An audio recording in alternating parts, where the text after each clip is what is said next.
കൊല്ലുന്നുണ്ട് ലോകം. അത്യാധുനിക ലോകത്തിന്റെ മുമ്പിൽ ഏറ്റവും നെറികെട്ട കാഴ്ച ഗസയുടേതാണ്. എല്ലാത്തിനും അവകാശം പറയുന്ന മനുഷ്യർ ജീവിക്കുന്ന കാലത്ത് പട്ടിണിക്കിട്ട് മനുഷ്യനെ കൊല്ലുന്ന നെറികേടിന്റെ ചരിത്രം. ഇവിടെ കിളികൾക്ക് വേണ്ടി സംസാരിക്കാൻ ആളുകളുണ്ട്, മരങ്ങൾക്ക് വേണ്ടി സംസാരിക്കാൻ ആളുകളുണ്ട്, കടലിന് വേണ്ടി സംസാരിക്കാൻ ആളുകളുണ്ട്, ആവാസ വ്യവസ്ഥകൾക്ക് വേണ്ടി പോരാടാൻ മനുഷ്യരുണ്ട്. ഏതെങ്കിലും ഒരാൾ മരം മുറിച്ചാൽ അതിന്റെ അവകാശം പറയാൻ ആളുകളുണ്ട്. ആകാശത്ത് ഓസോൺ പാളിക്ക് വീണ വിള്ളലുകളെ ചൂണ്ടിക്കാണിച്ച് ഇവിടെ സംസാരിക്കാൻ മനുഷ്യരുണ്ട്. ഗസയുടെ മാറിടത്തിൽ പൊലിഞ്ഞു വീഴുന്ന പിഞ്ചോമന മക്കളെ കുറിച്ച് സംസാരിക്കാൻ എന്തുകൊണ്ടാണ് ലോകത്തിന് കഴിയാത്തത്? ആലോചിച്ചു നോക്കൂ.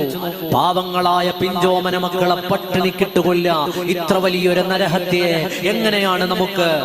ഗസയോടൊപ്പം നിൽക്കാൻ മുസ്ലിം ആകേണ്ടതില്ല, മനുഷ്യനായാൽ മതി. മനുഷ്യത്വത്തിന്റെ തരിമ്പുമില്ലാതെ സയനിസ്റ്റ് പട്ടാളം കൊന്നുതള്ളുന്ന